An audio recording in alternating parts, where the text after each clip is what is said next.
अस्सलाम वालेकुम नाज़रीन, आप देख रहे हैं प्रोग्राम कल तक। मैं हूं मोहम्मद जुनेद हलीम। नाज़रीन, एक एक ईंट रखकर बनाई जाने वाली पाकिस्तान तहरीक इंसाफ दीवार की मानद गिर रही है और इसको छोड़कर जाने वालों का सिलसिला मुसलसल जारी है। यह सिलसिला कहां तक जाएगा इसका फैसला तो वक्त ही करेगा, लेकिन इसके साथ ही पंजाब में एक नई सियासी जमात के क़याम की कोशिशें भी जोर पकड़ रही हैं और ये कोशिशें कोई और नहीं बल्कि इमरान खान के करीब तरीन रहने वाले बाअसर सियासतदान कर रहे हैं। इसी सिलसिले में आज अलीम खान ने अपनी रिहाइशगाह पर जहांगीर तरीन और उनके साथियों के एजाज में एक जोहराना दिया था और इम्कान जाहिर किया है कि आइंदा 72 घंटों में वो एक नई सियासी जमात का ऐलान करने जा रहे हैं। इसी हवाले से आज मुशावरत होती रही इन रहनुमाओं के दरमियान। सवाल यह है कि इस मुमकिना नई सियासी जमात में कौन कौन शामिल होगा। प्रोग्राम में इस पर बात करेंगे। दूसरी जानिब अगर देखा जाए तो हुकूमत बिलाखिर ऐसा कानून बनाने में कामयाब हो गई है जिसके तहत ताहयात नाअहल होने वाले मियां मोहम्मद नवाज शरीफ और जहांगीर तरीन खुद अपील का हक रखते हैं और उन्हें यह हक दे दिया गया है। अब किसी भी वक्त नवाज शरीफ और जहांगीर तरीन की जानिब से अपनी ताहयात नाअहली के खिलाफ अपील कर दी जाएगी और यूं एक तरफ नवाज शरीफ की जल्द वतन वापसी का इम्कान पैदा हो गया है तो दूसरी जानिब जहांगीर खान तरीन की अमली सियासत में भी तेजी आने लगी है। ये सब कुछ जिस खूबसूरत अंदाज में और बेहतरीन टाइमिंग के साथ हो रहा है, क्या ये महज इत्तेफाक है? ये सवाल सबके जहनों में घूम रहा है और साथ में एक ऑप्शन ये भी है कि क्या बेहतरीन मनसूबाबंदी के नतीजे में क्या ये सब कुछ तो नहीं किया जा रहा और आखिर बिलाखिर एंड में इस सारे अमल का, इस सारी हलचल का फायदा किसको होने जा रहा है और नुकसान किसको होने जा रहा है? इन तमाम मौज़ूआत पर आज के प्रोग्राम में बात करेंगे। मेहमानों का तारुफ आपसे करवा देते हैं। हमारे साथ मौजूद होंगी पाकिस्तान पीपल्स पार्टी की सीनियर रहनुमा शैला रज़ा साहिबा, आपको वेलकम कहते हैं। अजहर सिद्दीक साहब माहिर कानून है, सीनियर वकील है, आप भी हमारे साथ प्रोग्राम का हिस्सा होंगे। और सीनियर तजियाकार आमिर ज़िया साहब, आप तमाम मेहमानों को वेलकम कहते हैं। सबसे पहला सवाल शैला रज़ा साहिबा आपका है। खान साहब का जो इल्ज़ाम सामने आ रहा है वो ये है कि इस वक्त पीडीएम का या मौजूदा हुकूमत का एक नुकाती एजेंडा है और वो ये है कि बिल्डोज कर दिया जाए, मुकम्मल तौर पे मलियामेट कर दिया जाए पाकिस्तान तहरीक इंसाफ को। और उसकी वजह वो ये कहते हैं कि आप लोग इलेक्शन की सूरत में इस सूरत हाल के बावजूद उन्हें शिकस्त नहीं दे सकते। बहुत ही संगीन इल्ज़ाम लगाया जा रहा है, आप एग्री करेंगे इससे? बात यह है कि इमरान साहब ने कब कभी कुछ सोच समझ के बोला है। जब उनसे ये कहा गया कि आपकी हुकूमत का सबसे बड़ा चैलेंज जो है वो इकॉनमी है, तो उन्होंने कहा नहीं, इकॉनमी नहीं, ऑपोजिशन। और फिर उन्होंने नेस्तो नाबूद का सिलसिला शुरू किया, ना ख़वातीन छोड़ी ना कोई छोड़ा। यहाँ तक कि जब वो अमेरिका गए तो एक मुंतखब मिजाज लीडर के तौर पे उतरे जिसके हाथ में सारे इख्तियारात थे और या ये कह दें कि उस तरह था और उसका उन्होंने फ़ायदा उठाया। तो यहाँ तक कि FIA ने मुझे इस बात पे बुलाया कि आपके मोबाइल में एक वीडियो भेजी गई है, आपने उसे किस किस से शेयर किया। नैब ने मुझे इस बात पे बुलाया कि मिनट्स ऑफ द मीटिंग जिसके एजेंडा आइटम में कहीं जिक्र नहीं था कि गवर्नमेंट अपॉइंट करेगी NICVD के मुलाजमीन को और गवर्नमेंट तनख्वाह देगी, बल्कि जिक्र था कि NICVD अपॉइंट करेगी और NGO के थ्रू दी जाएगी। उन्होंने एक पर्टिकुलर एक स्पेसिफिक शख्स का नाम लेके कहा कि इसको इसके तहत अपॉइंट किया गया। इसके लिए मुझे 33 सवाल भेजे, मुझे 4 वकील करने पड़े। तो इसलिए पहली बात तो ये है। और फिर अगर मैं अपने आप से हट जाऊं तो चाहे फरियाल साहिबा हो, चाहे स्पीकर आगा सिराज दुरानी हो, खुर्शीद शाह हो, शर्जील नाम मेमन हो, जरदारी साहब का नाम क्या लूं, उनके तो कोई भी दौर हो, कोई कभी अदालत 11 साल उनको बगैर सजा चलाए रखती है, सजा दिए रखती है उनको जेल में। और इस दफ़ा भी यही हुआ कि उनका मुकदमात सिंध में नहीं सुने जा सकते थे क्योंकि इमरान खान के ख्याल में सिंध में अगर मुकदमात सुने जाएंगे तो जस्टिस नहीं होगा। तो आपने क्या निकाला? तो दूसरी बात जो है वो ये है, डॉक्टर आसिम का नाम भी लेना चाहिए। बहरहाल तो एक तो यह है कि इंतकामी सिर्फ पीपल्स पार्टी एक जमहूरी जमात होने के नाते इस तमाम अमल का जो कि इस वक्त हो रहा है, शैला साहबा, जिस तरह से PTI टूट रही है, नई पार्टी बनने जा रही है, आप समझते हैं कि ये एक नेशनल प्रोसेस है और आप इसकी हिमायत करते हैं? अच्छा जी, देखिए मैं ये समझती हूँ कि PTI कोई नेशनल पार्टी तो थी नहीं कि इमरान साहब कोई नज़रिया लेकर आते और फिर लोग उसमें शामिल होते। जिस तरह से आरटीएस बिठा के इनको जिताया गया वो सबको मालूम है। जिस तरह इनके पास लोग लाए गए मुख्तलिफ पार्टी से, उसकी बड़ी ज़बरदस्त जो मिसाल एक मुझे लगती है वो शाह महमूद कुरैशी और जो हाशमी साहब थे, जावेद हाशमी साहब, जो एक दूसरे के अगेंस्ट थे, वो एक ही डाल पे आके बैठ गए। तो बहरहाल जो हुआ वो वजीर आजम बने, उनका शौक पूरा हुआ, जो कुछ था। अब वो जिस तरह से कोई नजरिए के तहत तो लोग आए नहीं थे, मैंने आपको बताया। जो पंजाब का सबसे बड़ा डाकू था वो भी उनके पास है, जो चपरासी ना बना सकते थे वो भी साथ था।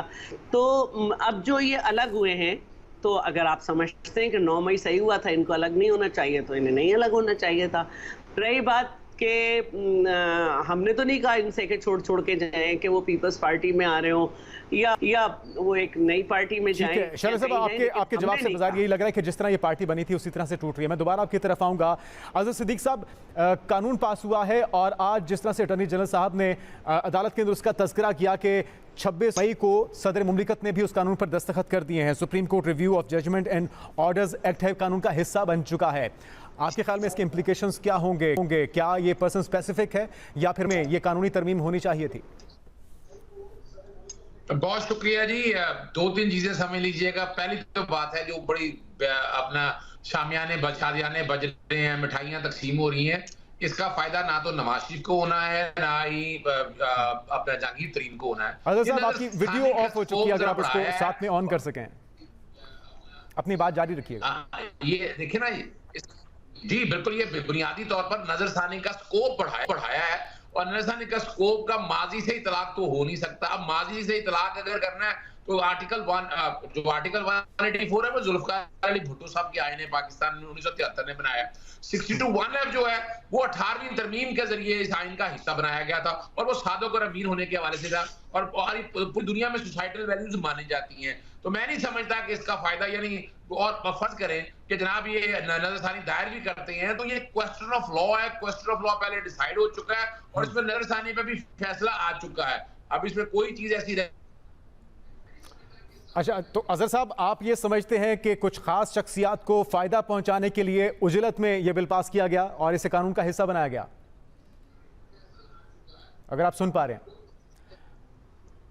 चले हम दोबारा आपसे रब्ता करने की कोशिश करते हैं। अजहर साहब, आमिर ज़िया साहब, आपसे भी यही सवाल है। ये इस वक्त जो एक सियासी माहौल है, जिस तरह से पकड़ दकड़ हो रही है, तहरीक इंसाफ का ये कहना है, इमरान खान साहब का ये कहना है कि अगर आपने 2-3 हफ्ते और लेने हैं ले लीजिए, मजीद लोगों को तोड़ना है तोड़ लीजिए, लेकिन बिलाखिर जो असल मुद्दा है आम इंतखाबात का, उसके बात करने के लिए एक टेबल पर आके बैठे हैं। लेकिन मौजूदा हुकूमत ये कहती है कि वो खान साहब जो कि कुछ हफ्ते पहले, कुछ दिन पहले बात करने को तैयार नहीं थे, या उनकी हुकूमत में जब बात की जाती थी, मुज़ाकरात की बात की जाती, तो वो उसको एनआरओ मांगने की कोशिश करार देते थे। आज वही इस हालात की वजह से बात करने पर तैयार हो रहे हैं। आपके ख्याल में इस तरह से कानून पास होना, इसके इम्प्लीकेशंस क्या होंगे? देखिए, पहली बात तो ये कि जो आपने सियासी पहलू के ऊपर बात की कि बिलाशुबा पाकिस्तान तहरीक इंसाफ और इमरान खान के लिए ये सख्त तरीन वक्त है, नाजुक तरीन वक्त है, और वाकई उनकी पार्टी जो है वो ताश के पत्तों की तरह बिखरती हुई आपको नजर आ रही है। अब वो कहते हैं जब तक ये तारीख रात उनके लिए खत्म होती है, उस वक्त तक कितने लोग हल्का यारा करके बैठे रहेंगे उनके गिर्द, ये एक बहुत बड़ा सवाल है। तो यकीनन अगर इमरान खान ने इस फेज को गुजार दिया और उनके साथ एक कोर ग्रुप बैठा रहता है, तो यकीनन उनकी अवामी मकबूलियत जो है वह अपनी जगह पर है कि जहां पर वो गालिबन उसको लिवरेज कर सकें। लेकिन क्योंकि हमारी सियासत जो है, जुनैद साहब आप बेहतर जानते हैं कि ये इलेक्टेबल्स की सियासत है। 60% जो नशिस्तें हैं पाकिस्तान में वो इलेक्टेबल्स की होती हैं, कि अगर उनको टेल विंड अच्छी मिल जाती है तो वो जीत जाते हैं। और वो आप देखें, वो मैं कह रहा हूँ देही इलाकों के अंदर या ट्राइबल बेल्ट जो है हमारी, वहां की मैं बात कर रहा हूँ, तो वहां पर यकीनन इमरान खान को एक धचका पहुंचे अगर इनके पास से इलेक्टेबल्स चले गए हैं। लेकिन जो एक एतराज हो रहा है आमिर साहब, जो एतराज हो रहा है मौजूदा हुकूमत की तरफ से, कि वो लोग जो कहते थे कि हम छीन के लेंगे आज़ादी, और वो बानी मेंबरान जो कि बुनियादें रखने में तहरीक इंसाफ की खान साहब के साथ शामिल थे, अगर इस तरह से 2-4 दिनों की जेल के बाद अगर वो गैर वापसगी का ऐलान कर रहे हैं, तो फिर कहाँ गए वो सारे दावे? और अगर इतने जल्दी ही साथ छोड़ना था, तो फिर वो जो नए पाकिस्तान का दावा है वो कब शर्मिंदा ताबीर होगा? आखिर देखो, हमने पढ़ा था नौजवानी में कि आज़ादी अपना दान मांगती है, यानी कि कुर्बानी मांगती है। तो अगर जो भी इनका तस्वुर आज़ादी है उसके हिसाब से तो कुर्बानी देनी चाहिए थी, और इसी वजह से आप देखें कि फुल्का उड़ रहा है। मैं अगर माजी में बात करूं तो हमारी जो सियासी जमातों की तारीख रही है कि भुट्टो साहब ने जब नैब की लीडरशिप को डाला था जेल में हैदराबाद साजिश केस में, तो कई कई बरस तक रहे थे और बड़े बड़े नाम थे, वली खान भी थे, बिजिंजो भी थे, खैर बख्श मरी भी थे, महराज मोहम्मद खान भी थे। लोगों ने बड़ी पामर्दी से जेल को झेला, और ये तो मैं बड़े लोगों के नाम ले रहा हूँ। फिर सेकंड टियर की लीडरशिप थी, कारकुनों की लीडरशिप थी, और बड़ी उस वक्त तो सोशल मीडिया में चीजें आ जाती हैं, उस वक्त तो आया भी नहीं करती थी। फिर उसके बाद अगर आप बात देखें कि जब ज़िया-उल-हक साहब का दौर था तो खुद पाकिस्तान पीपल्स पार्टी, बहुत सारे लोग इनके गए भी, आप याद करें अब्दुल हफीज पीरजादा, मुमताज भुट्टो, जतोई साहब, लेकिन उससे कहीं ज्यादा वो लोग थे कि जो जेलों में थे। खुद बेनजीर साहिबा जो थी सक्कर जेल में रही, बड़ी सख्त जेल थी, गर्मी बेइंतहा थी, बड़ा कारकुनों पर तशद्दुद भी होता था, तो संभाला उन लोगों ने, झेला। पीटीआई मैं समझता हूँ उसकी वजह ये है कि पीटीआई जो है ये अपनी साख्त में ये अपर मिडिल क्लास की पार्टी है, और उसमें वो जो एक सियासी तरबियत और उस तरह के वो होती है ना कि आप झेल जाते हैं चीजों को, उसकी कमी थी। जो फर्स्ट टाइमर थे जैसे इमरान इस्माइल हो गए या अली जैदी कराची की अगर मैं बात करूं, तो ये लोग जो थे मतलब इन्होंने इमरान के साथ पॉलिटिकल विल्डरनेस यानी कि सियासी बियाबान में तो घूमे फिरे थे, लेकिन इन्होंने दबाव की सियासत नहीं झेली थी। तो जब वो पहले ही उनके ऊपर आंच आई तो आपने देखा कि मतलब है किसी को औलाद याद आई, किसी को कोई और मसला हुआ। मैं इसमें कोई उनको अंडरमाइन नहीं कर रहा उनके दुख को, लेकिन उन पे प्रेशर आया तो सहार नहीं सके, इसीलिए उनका फुल्का ओढ़ा है। फिर दूसरी तरह के वो लोग आए थे पीटीआई में जो कई सियासी जमातों से घूम फिर कर आए थे, और उनमें कुछ यकीनन मौका परस्त थे, कुछ वो लोग थे जो वाकई समझते थे कि पुरानी दो जमातें हैं वो हमारे मसाइल का हल नहीं है। तो वहां पर भी आप फिर वही देखें कि जब आप कई जमातें बदल रहे होते तो एक और जमात को छोड़ना इतना बड़ा मसला नहीं होता। तो अब सवाल ये कि इमरान खान खुद क्रिकेट अंडर प्रेशर खेलना और बात है, लेकिन सियासत अंडर प्रेशर करना, अगर आप जेल चले जाते हैं, कल को गिरफ्तार हो जाते हैं, क्या होगा आपके साथ, कितने लोग रुकेंगे? तो अगर वो उस आजमाइश से निकल जाते हैं तो Imran Khan still be A factor in Pakistani politics. आप उसको रूल आउट नहीं कर सकते, लेकिन उनको अपना मेटल शो करना होगा। जी, बड़ी आजमाइश से गुजरना होगा खान साहब को। शैला साहब, ये इस हवाले से भी मैं आपका रद्देमल जानना चाहूंगा। ये जो जोड़ तोड़ हो रहा है, नई पार्टी बन रही है, लेकिन उससे पहले ये जो कानून पास हुआ है, जिस उजलत में, जिस अंदाज में और जिस तरह से लग रहा है कि कुछ खास शख्सियात को, जहांगीर तरीन साहब को, मियां मोहम्मद नवाज शरीफ साहब को फायदा पहुंचाने के लिए इस कानून का हिस्सा बनाया गया है, इस इल्जाम पर क्या कहेंगे आप? देखिए, बड़े सीधी बात है। आजम नज़ीर तारड़ साहब ने इसके ऊपर प्रेस कॉन्फ्रेंस की है और उन्होंने कहा है कि इसमें क्योंकि वो ऑलरेडी अपील कर चुके हैं, तो जिसके तहत ये कानून बना है 183C या 184 का 3, तो उसमें क्योंकि मैं कानून से दूर दूर तक वास्ता नहीं, तो उन्होंने कहा उसमें दोबारा से अपील का हक नहीं है।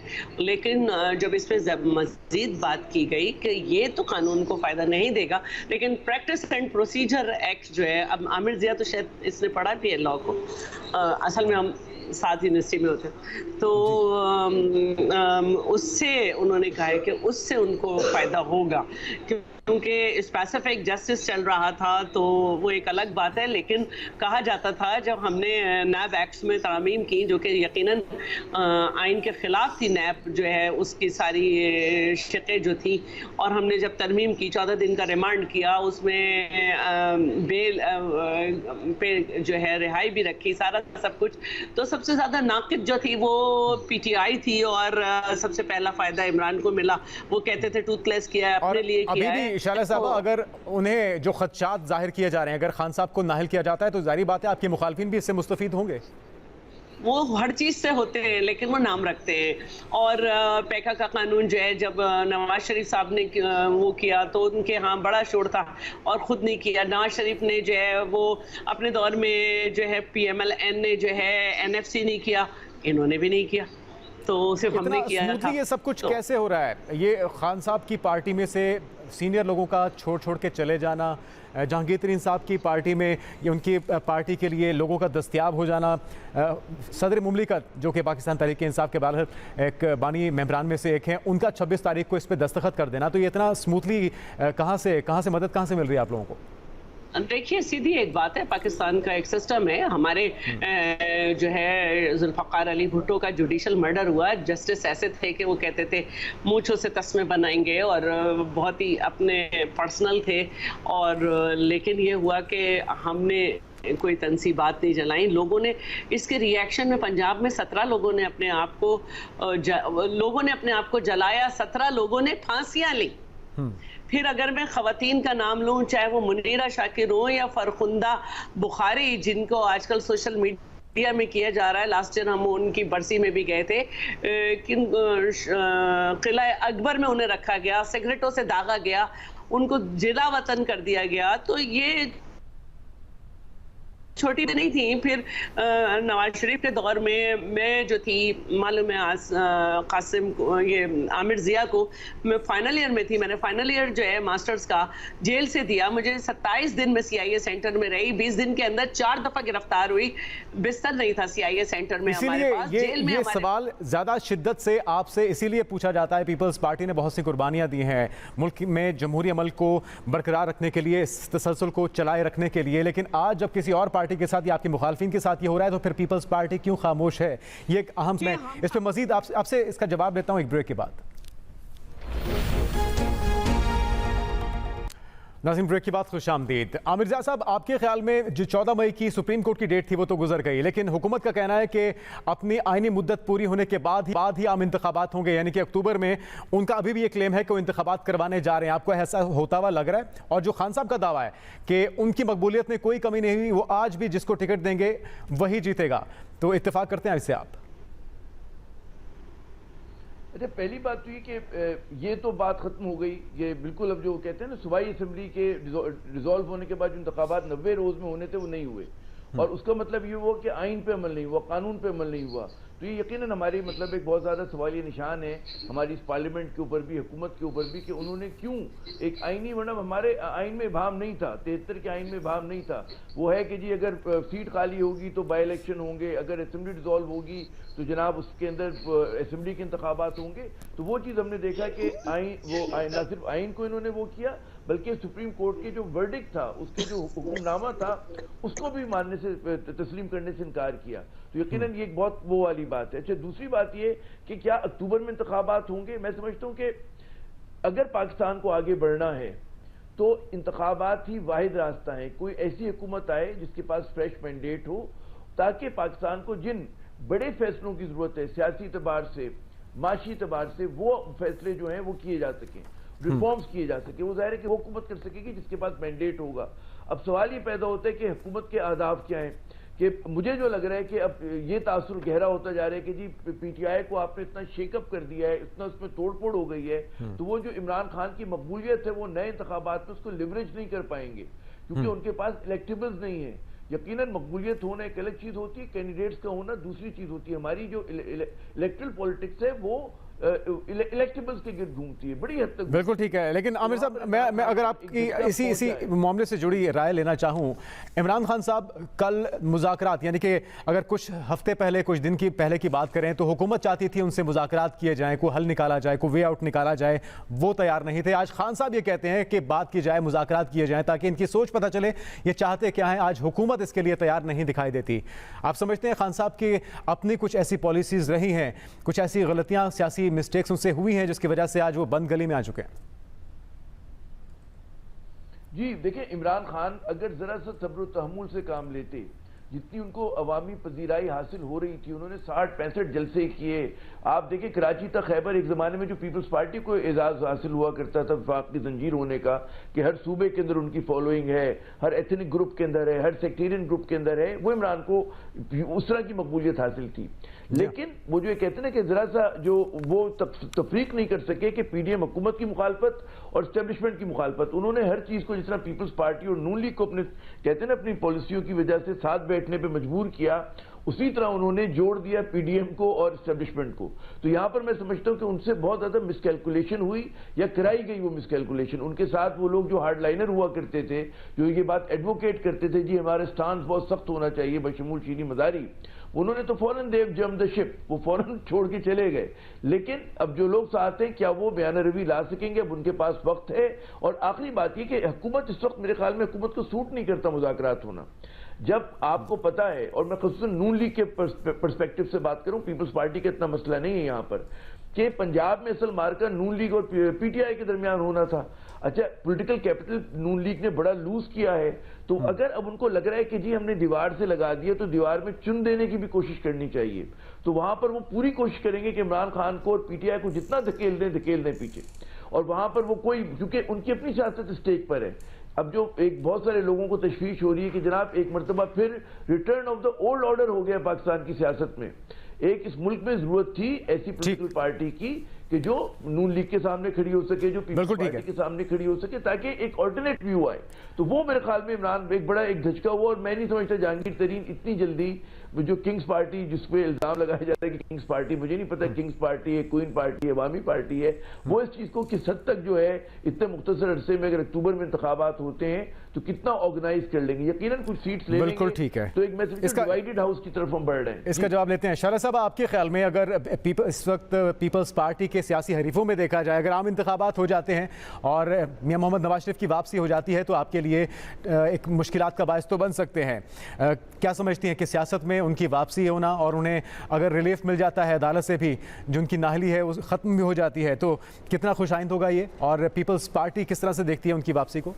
देखिए, बात यह है कि हमारी सियासत पाकिस्तान के लिए हर दफ़ा इसलिए नहीं है कि हम जीते और हमारा ही वज़ीर आज़म हो और हमारा वज़ीर आज़म जेल ना जाए, वरना सब चीज़ों को आग लगा देंगे। पाकिस्तान के लिए अगर हम अपोजिशन में भी होंगे तो हम अपना अपोजिशन में किरदार अदा करेंगे। रही बात ये कि देखिए, मैं बार बार एक बात कह रही हूँ कि हम ये समझ रहे हैं, और इसीलिए अगर आप तादाद देखें 16 और 11 या 16 इस तरह की कोई तादाद आई है केपी और पंजाब की, कि ये लोग हैं शामिल। अब अगर ये खुद माफिया मांग के निकल रहे हैं तो इसमें हमारा क्या कसूर है? हमारे कारकुनों की तो कमर पे 86,480 कोड़े लगे। माफिया नहीं मांगी। मैं जब नाम लेती हूँ तो मेरे पास तो बहुत सारे नाम है। मेरे पास तो ये आपने बिल्कुल सही पॉइंट रेज किया है शाला साहबा। सवाल भी आपसे यही है कि सियासी रहनुमाओं को अगर आम माफी मिल रही है गैर वाबस्तगी का ऐलान करने से, तो कारकुनान का क्या कसूर है? देखिए, मैं नहीं कह रही कसूर है, जियो फेंसिंग हुई है। जियो फेंसिंग के बाद ये सारी चीजें सामने आ रही हैं कि किसने क्या किया। आप समझते हैं कि अच्छा किया था? कतन नहीं था, कोई भी पाकिस्तानी समझ ही नहीं सकता, लेकिन अगर रहनुमाओं को जिस तरह से कारकुनान की जियो फेंसिंग के जरिए लोकेशन या बाकी चीजें सबूत के साथ सामने आ रही हैं, रहनुमाओं की भी कॉल ट्रेस हो रही हैं, उनके भी सबूत सामने आ रहे हैं, लेकिन उन्हें इस ऐलान पे कि पीटीआई से उनका ताल्लुक खत्म हो चुका, उन्हें आम माफी मिल रही है, तो अगर उन्हें मिल सकती है तो ये ऑप्शन आप नहीं समझती कारकुनान को मिलनी चाहिए? ये तो नौयत पे बात है कि जिसका जो पार्टिसिपेशन है, मेरी तरफ से ये नहीं रखी गई। 21वीं तरमीम के बाद और आर्मी पब्लिक स्कूल के बाद जो आर्मी स्पेशल एक्ट में अमेंडमेंट्स की गई हैं, उसमें जो दहशतगर्दी की जो और चीज़ों की डेफिनेशन दी गई हैं, ये उसमें आ रहे हैं। मेरी पार्टी तो हमेशा से मुखालिफ थी, तो मैं यही कह रही हूँ कि मेरी पार्टी के तो वर्कर ऐसे थे कि लाशारी साहिबा की वालदा की डेथ हुई, उन्होंने माफीनामा लिखा, बाहर आए, वालदा को दफन किया, दोबारा से जीए भुट्टो कहा, बस इतनी बात होती थी। जीए भुट्टो कहना, उनको अंदर ले जाया जाता था और वो अंदर चले गए। तो मैं तो सिर्फ ये पूछना चाह रही हूँ कि भाई हमने तो नहीं कहा था कि तंसीबात जलाओ, हमने तो नहीं कहा था जीएचक्यू पे अटैक करो, हमने तो नहीं कहा था, तो हमने ना ये एक्ट के हामी थे।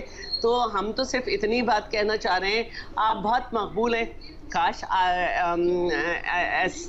जो है STR था, क्या था, मैं तो इस वक्त जज्बात में वो भी भूल गई, उसको ना बिठाया जाता। काश ये ना बताया जाता जनरल ज़हीरुल इस्लाम की तरफ से कि हम इन्हें थर्ड ऑप्शन की तरफ से लाए थे, थर्ड ऑप्शन के तौर पे लाए थे। ये ना बताया जाता तो हम ये यकीन करते कि इनकी आवाम में मकबूलियत है। अभी तो लोग जो बाहर निकल रहे हैं वो कुछ और नारे लगाते हुए निकल रहे हैं, इनके लिए नहीं निकल रहे। हम अच्छा, अक्टूबर में हम इस बात पे इलेक्शन करवाने जा रही है गवर्नमेंट? बिल्कुल, अगस्त के मिड में जो है, मिड से थोड़ा पहले हाँ डिसॉल्व हो जाएगी असेंबली, उनकी मुद्दत ख़त्म हो जाएगी, उसके बाद इलेक्शन तो होना है। और रही बात ये कि ज़ियाउल हक को आप सलाम कीजिए कि उन्होंने गैर जमाती जो है वो सिस्टम इंट्रोड्यूस कराया था, उसके बाद से बरादरी सिस्टम जो है वो स्ट्रॉन्ग हुआ। और एक बात बिल्कुल आखिरी जी, आइन तो उसी वक्त टूट गया था जब वजीर आला का इलेक्टोरल कॉलेज जो है वो सूबाई असेंबली है और वो 90% कह रहे थे कि मत तोड़ो, लेकिन वजीर आला ने गलत तोड़ा। आइन तो उसी दिन टूट गया था जब ये कहा गया कि लीडर ऑफ द पार्टी जो है वो असेंबली में है। तो बहुत सारी चीजों को आपको वहां से भी समझना होगा। ईंटें गलत रख के पहली ईंट दूसरी ईंट गलत रखने के बाद आखिरी ईंट पे खड़े होके कहे कि ये गलत है, तो ये सही नहीं है। बिल्कुल ठीक है नाज़रीन, इसी को आगे बढ़ाते हैं, एक मुख्तसर ब्रेक लेते हैं, ब्रेक के बाद दोबारा हाजिर होंगे। नाज़रीन ब्रेक के बाद खुशामदीद। आमिर ज़िया साहब, आपके ख्याल में पाकिस्तान तहरीक इंसाफ का इमरान खान साहब का सियासी मुस्तकबिल क्या नजर आ रहा है?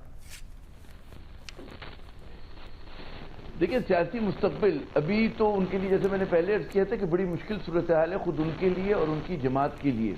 अब यहाँ पर इमरान खान का एक असल इम्तहान शुरू होगा। एक इम्तहान तो वो होता है ना कि जब आप जो है पोलिटिकल विल्डरनेस में हैं और आपको एक अपनी मंजिल बहुत दूर नजर आ रही है, आपने मेहनत शायका की और आपने अपनी पार्टी को मुनज़्ज़म कर लिया। एक ये होता है कि जब जमा मका आपके खिलाफ है, हुकूमत आपके खिलाफ है, आपको ये लग रहा है कि जी आपको जेल में डाल दिया जाएगा, और फिर जेल में अगर वो चले जाते हैं तो क्या वो वहाँ की सख्तियाँ, क्योंकि उनकी जो पार्टी के बाजी दीगर अराकीन है, जो दीगर रहनुमा थे, वो उनका तो रिकॉर्ड इतना अच्छा साबित नहीं हुआ, कोई 1 हफ्ते सहार सका, कोई 2 हफ्ते सहार सका। तो क्या इमरान खान जो हैं वो उनका एक मखसूस तर्ज ज़िंदगी है, तो क्या वो जेल की सख्तियाँ या सख्ती जो है वो, देखिए सख्तियाँ ये नहीं होती कि खुदा न खासा सिर्फ तशद्दुद हो रहा हो या कोई वो हो रहा हो कि तजलील हो रही हो या उसके साथ तौहीन आमेज रवैया हो। उसके अलावा ये भी होता है कि जनाब आप गर्मी बर्दाश्त करनी पड़ती है, उस तरह की प्राइवेसी नहीं होती है, आपके टॉयलेट के मसले होते हैं। वो मतलब मुझे पता है कि सियासी कारकुन किन हालात से गुजरते हैं। खैर, एक ज़माने में सियासी कारकुनों को B क्लास मिला करती थी, उसमें एक बर्दाश्ती भी होता था, निस्बतन हालात बेहतर हुआ करते थे। तो पता नहीं कि किस तरह की जेल मिलती है, कितने दिन के बाद B क्लास। इन हालात को देख के आमिर साहब कहा जा सकता है कि उनकी नाअहली या उनके खिलाफ सजा यकीनी तौर पे दिखाई दे रही है, क्योंकि अगर इस केस को साइड पे भी रख दिया जाए, अगर इस केस से वो निकल भी जाएं, तो तोशाखाना केस है, फॉरेन फंडिंग केस है, और भी बेशुमार उनके ऊपर जो केसेस हैं। आपको लगता है कि अब ये फैसला हो चुका है कि उनके खिलाफ सजा या उनके खिलाफ फैसला आना है? देखिए, मैं ये नहीं पेशगोई कर सकता, जो केसेस हैं इमरान खान के खिलाफ वो इतने मजबूत केसेस नहीं हैं मेरी नाक़िस राय में। अच्छा, ठीक है ना, लेकिन जब जमा मकाम के खिलाफ होते हैं तो आप मतलब है चार्ज, जैसे अभी शैला साहिबा कह रही थी कि जरदारी साहब पे कोई केस साबित तो नहीं हुआ, 11 बरस फिर भी जेल में रहे ना। तो हमारा तो मतलब है कि इस तरह का कानून का वो है, वो गुंजलक है कि उसमें अगर आप चाहें किसी को रखना और आप मतलब है कि आपके खिलाफ अगर हो, हुकूमत हो और जो पावर्स दैट भी हो, तो फिर तो आप रहेंगे। तो मैं समझता हूँ कि इमरान के लिए बड़ा सख्त वक्त है, किस तरह से वो निकलते हैं और कितने लोग उनके गिर्द हल्का यारा करके बैठे रहते हैं, ये भी बहुत बड़ा सवाल है। और ये चीज़ें अभी अनफोल्ड होंगी। अभी नून लीग मेरे ख्याल में वो किसी भी किस्म का रहम करना या कोई कहते हैं पोलिटिकल मैच्योरिटी दिखाकर वो चाहें कि जी इमरान को एक लीज ऑफ लाइफ दे दे, वो नहीं देंगे, उनके वो सूट नहीं करता ये बात। और लेकिन मैं ये समझता हूँ कि अगर आप इतनी बड़ी पार्टी को इस तरह से तोड़ेंगे मसनूई तरीके से, इमरान खान एक मकबूल लीडर हैं, उनको आप एक मसनूई तरीके से आउट करेंगे, तो अगले इंतखाबात जो है वो कहते हैं ना कि मुतनाज़ा बन जाएंगे और इसके असरात जो होंगे नियर टर्म में भी होंगे और लॉन्ग टर्म में भी होंगे। ठीक है आमिर साहब, वक्त की कमी है, बिल्कुल ठीक, आपका पॉइंट आ गया। सियासी मुस्तकबिल का नहीं है, इस मुल्क के जमहूरी मुस्तकबिल का। शैला साहब एग्री करेंगी कि अगर आप ज़बरदस्ती किसी पार्टी को ख़त्म करेंगे तो उसके असरात होंगे मुल्क की सियासत पर और उससे हालात खराबी की तरफ जा सकते हैं। साथ में ये भी बताएगा कि अगर पीपल्स पार्टी को दोबारा विफाक में आने का मौका मिलता है, आपकी मंशूर में क्या इजाफा होगा? जिस तरह 18वीं तरमीम में आपने सूबों को खुद मुख्तार किया था, इस बार क्या नई चीज़ लेकर आएंगे? सबसे पहली बात यह कि किसी पार्टी को ख़त्म नहीं किया जा सकता। अल्ताफ हुसैन ने जब पाकिस्तान के ख़िलाफ़ बात की तो फिर उसके लोगों ने उसे छोड़ा, और इमरान ने जब पाकिस्तान की, आप खुद समझ सकते हैं कि 9 मई को क्या क्या हुआ है, उसके बाद लोगों ने उसे छोड़ा है। आपको अच्छा लगा था क्या 9 मई को जो कुछ हो रहा था? नहीं अच्छा लगा होगा। और ख़ास तौर पे जब हमारे जो शोहदा थे उनकी तस्वीर पे मारा गया और कर्नल शेर जो हैं उनके मुजस्समे को तोड़ा गया, मुझे बहुत गुस्सा आया। तो या रेडियो पाकिस्तान जला दिया गया, ये सारी चीज़ें किस किस का नाम लूँ। लेकिन बात यह है कि मैंने दोबारा कहा कोड़ों का जिक्र किया, फांसियों का, अपने आप को जलाने का जिक्र किया। असल बात जो है वो ये है कि मुझे नहीं पता कि आमिर ने कैसे कहा, लेकिन कैबिनेट के मेंबर्स ने कहा है कि हमें एनवेलप खोले बगैर हमसे पास कराया गया अलकादिर ट्रस्ट केस का मसला। ठीक है शैला साहबा, लास्ट 10 to 15 सेकंड्स हैं, बात मुकम्मल कीजिएगा, मुझे ब्रेक पे जाना है। बस अफसोस इस बात का है कि वो इतने ताकतवर थे कि चाहे पार्टी फंडिंग हो, चाहे ये सारे केसेस हों अलकादिर के, या उनके बहुत सारे ऐसे केसेस जिसमें क्या कहते हैं मेट्रो का भी था, वो चलने नहीं दिया गया क्योंकि इमरान साहब दाई थे रियासत मदीना के, जिसमें उनका दावा था कि सबसे पहले हम मुझ पे केस चले, वो चलने नहीं दिया गया। बहुत शुक्रिया। शैला रज़ा साहब हमारे साथ मौजूद थी, आमिर ज़िया साहब मौजूद थे। एक ब्रेक लेते हैं नाज़रीन, ब्रेक के बाद गुफ्तगू के सिलसिले को आगे बढ़ाएंगे और हमारे साथ मौजूद होंगे पाकिस्तान पीपल्स पार्टी के सीनियर रहनुमा कमर ज़मान कायरा साहब।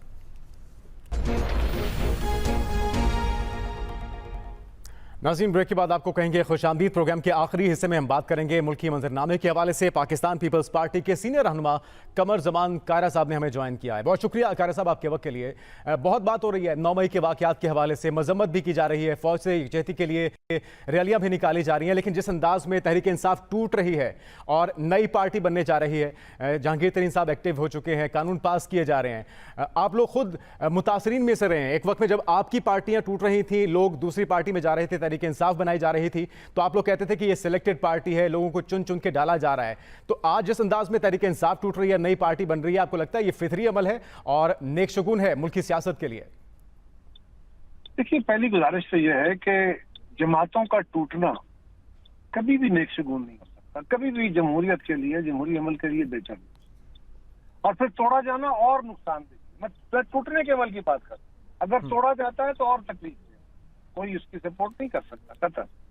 लेकिन सवाल यह है कि इस वक्त खान साहब ने जो कुछ किया है, इस वक्त जिस हालत का वो शिकार हुए हैं, ये उनके अपने कर्मों जर्मों का फल है। उनके साथ किसी का इख्तलाफ तो नहीं है। वो तो एस्टेब्लिशमेंट से कल भी गिले शिकवे का जो मंजरनामा था उनका यही था और आज भी यही है। वो ये तो नहीं कह रहे कि जी आप सियासत से हट जाइए, वो ये कह रहे हैं कि आप मेरे हक में क्यों नहीं है, आप न्यूट्रल क्यों है। लिहाजा खान साहब का जो इस वक्त सूरत हाल है वो तकलीफ देह है, लेकिन उन्होंने जो नफरत का बयानिया लोगों के दिमागों में भरा, इतने तवील अरसे से 8-9 महीने उन्होंने मेहनत की, पहले 4-5-6 साल, लेकिन खास तौर पर जब से वो अपोजिशन में गए हैं, तो उन्होंने जो लोगों से हलफ ले लेके और ये कह के कि हमें हकीकी आज़ादी के लिए निकलना है, जद्दोजहद करनी है, हमें जहाद करना है, अगर हमें सड़कों पे निकलना है जिस तरह तुर्की के लोग निकले थे, तो ये सारा बयानिया बेसिकली वो फौज के खिलाफ खड़ा कर रहे थे, एस्टेब्लिशमेंट के खिलाफ खड़ा कर रहे थे। उसके नतीजे में अब जो कुछ हुआ 9 मई को, वो उनके इसी ट्रेनिंग का, इसी टारगेटिंग का एक हिस्सा बना। उनके नौजवानों ने उस मैसेज को इस तरह लिया और वो लड़ पड़े।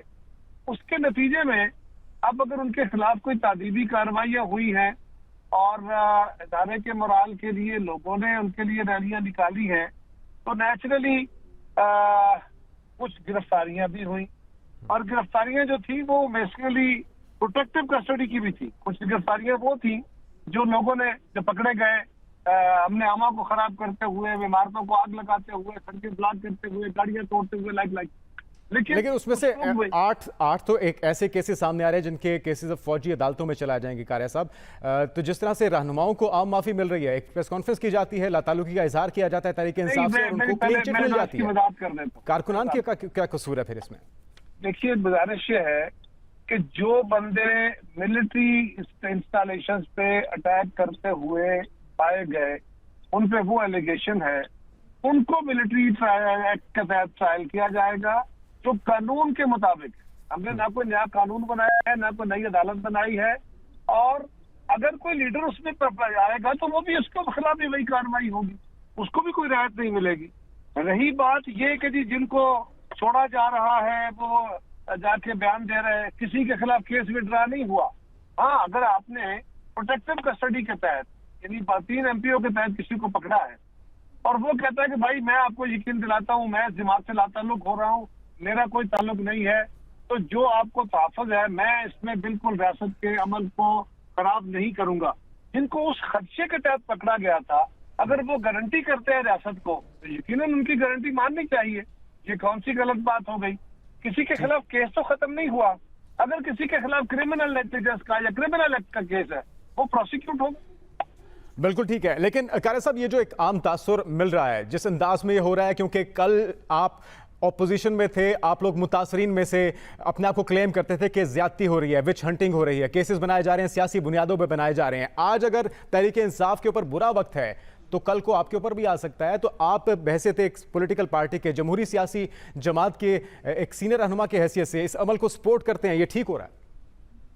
कि मेरे भाई, मैं गुजारिश कर रहा हूं, जो लोग इंसाइट करते हुए, एक्ट करते हुए, एक्ट ऑफ टेरर करते हुए, आग लगाते हुए, बिल्डिंगें गिराते हुए वो पकड़े गए या वो आइडेंटिफाई हो गए, या वो जो कानून को तोड़ते हुए हेट स्पीच के जुमरे में आए, उनका क्या, उनको किसी इंतकामी कार्रवाई का निशाना बनाया जा रहा है? आप ये कह रहे हैं? हाँ, अगर कोई इंतकामी कार्रवाई का निशाना किसी को बनाया गया तो ये बड़ी गलत बात है, बिल्कुल नहीं होना चाहिए।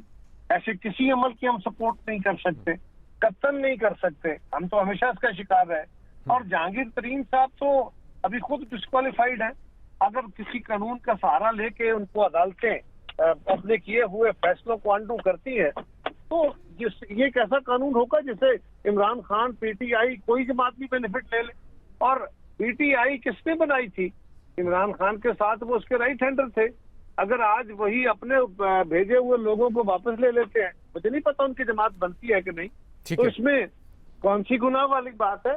यही जहांगीर तरीन थे ना जो लोगों को ले लेके खान साहब के साथ गए थे। अब लोग उनको छोड़ के वापस जहांगीर तरीन साहब के साथ आ रहे हैं, तो क्या हर्ज है? बिल्कुल ठीक, आप समझते हैं कोई हर्ज नहीं है। अच्छा, आसिफ अली जरदारी साहब मफाहमत का चैंपियन उन्हें कहा जाता है, मुल्क की सियासत में उनका एक अहम किरदार माजी में भी रहा है, सदर मुमलिकत भी रहे हैं। लेकिन इस मौके पे जब एक बर्फ जमी हुई है, तनाव की सी कैफियत है और एक गैर यकीनी सूरत हाल है मुल्क की सियासत में, वो फ्रंट फुट पे आकर क्यों कोई बयान नहीं दे रहे या इस बर्फ को पिघलाने के लिए कोई किरदार अदा नहीं कर रहे अभी तक? आप मुझे ये बताइए कि इमरान खान ने जितनी गालियां मियां नवाज शरीफ और आसिफ अली जरदारी को निकाली हैं, किसी और को निकाली है? और अब आप मुझे तसल्ली करा दें, आप इमरान खान से पूछ लें, मुझे तसल्ली करा दें कि आसिफ जरदारी साहब ने अगर कोई बात की कि मैं इसमें कोई इंटरवीन करता हूं और उसके जवाब में इमरान खान गालियां नहीं दे देंगे। गालियां खाने का शौक तो किसी को नहीं होता। कायरा साहब, इस वक्त जो उनका लबो लहजा है, जो अंदाज उन्होंने अपना रखा है अभी, उसी लबा लहजे में वो तो कह रहे हैं कि बात करें, आपने 2 हफ्ते लेने हैं, 3 हफ्ते लेने हैं, जितने बंदे तोड़ने हैं और तोड़े, लेकिन बात करें। ये वही इमरान खान है जिनको यू टर्न लेते हुए देर नहीं लगती। मैं तो ये कह रहा हूँ कि आप उनसे तसल्ली करा दें कि वो आसिफ जरदारी साहब को गालियां नहीं देंगे। अगर आसिफ साहब उनको दावत देते हैं या उनके लिए कोई तहारत करते हैं या कोई कोशिश करते हैं, उसके जवाब में इमरान खान गालियां देना शुरू कर दे, ये हमारे बारे में नहीं। आप इसकी तसल्ली मुझे करा दें, फिर मैं सोचता हूँ, फिर बात करता हूँ। अच्छा, कोई वैसे बैकडोर को राब्ते हो रहे हैं जिस तरह से तहरीक इंसाफ टूट फूट का शिकार हो रही है? क्योंकि एक वो जो ऑडियो लीक ही कहिए, उसकी तरदीद या तस्दीक तो नहीं हो सकी थी, लेकिन बहरहाल उस वक्त भी ये कहा गया था कि अब रास्ता नहीं है आसिफ अली जरदारी साहब की तरफ से। तो क्या अभी कोई ऑप्शन मौजूद है? अगर वो कोई गारंटी दे देते हैं कि वो अपने लबोलेजे में तब्दीली लाएंगे, अपने लचक का मुजाहरा करेंगे, तो ऑप्शन है कोई? सियासत रास्ते पैदा करती है। इमरान खान ने सियासी लोगों के साथ जो कुछ किया, इदारों के साथ भी तो इंतहा कर दी। अब हमारा तो सवाल यह है कि खान साहब को चाहिए कि वो अपने जो पब्लिक अपॉलॉजी करें, जो कुछ उन्होंने किया है, और उसके बाद ये रास्ते पैदा हो सकते हैं। लेकिन आसिफ जरदारी साहब को गाली गलौच नहीं करेंगे, इस बात की तसल्ली आप मुझे करा दें तो फिर मैं बात करता हूँ अपनी चैनल। अच्छा, चलें ठीक है, ये आपका मैसेज पहुंच भी गया उन तक। उम्मीद है कि इसका जो भी वे आउट निकलता है वो सबके लिए फ़ायदेमंद रहेगा। इलेक्शन वाले से आखिर में मैं जानना चाहूँगा कि जो मुतालबा आ रहा है कि मुकर्रर वक्त पूरी होने के बाद इलेक्शन होने चाहिए, अवामी मैंडेट के तहत हुकूमत आनी चाहिए, पीपल्स पार्टी का मौक़िफ़ क्या है? खुदा का, मुझे हैरानगी, आप मुझे सवाल क्या कर रहे हैं? ये सवाल तो इमरान खान साहब का है हुकूमत वक्त से नहीं, मेरे तो आपके सवाल पे हैरानगी हो रही है। तो भाई, हमारी तो तहरीक पहले दिन से ये थी, अदालत के साथ भी, आपके साथ भी, इमरान खान के साथ भी, कि जो इलेक्शन होना है आइन के तकाजों के तहत, अपनी आईनी मुद्दत के ऊपर इलेक्शन होना चाहिए। ये पीपल्स पार्टी स्टेटेड पोजीशन थी। हमने मीडिया में कहा, हमने असेंबलियों में कहा, जरदारी साहब ने हामिदगीर के प्रोग्राम में वादे तौर पे कहा देखिए और कितनी तसल्ली कराए। काया साहब 14 मई की डेट तो गुजर गई सुप्रीम कोर्ट वाली, अब अक्टूबर में इलेक्शन करवाने जा रहे हैं। भाई मैंने इस सवाल का जवाब मैंने दे दिया आपको। यानी कि अक्टूबर से आगे नहीं जाएंगे, ये पीपल्स पार्टी गारंटी दे रही है। की थी, हमारी नहीं थी। हम तो उस आईनी डेट की जिक्र कर रहे हैं जो इस असेंबली की तकमील के बाद आईनी तौर पे मुद्दत बनती है, उस पर इलेक्शन हो रहा है, होगा। और अगर ऐसा ना हो पाया तो पीपल्स पार्टी एहतजाज करेगी, हुकूमत का हिस्सा नहीं रहेगी। आप मुझसे क्या सवाल कर रहे हैं?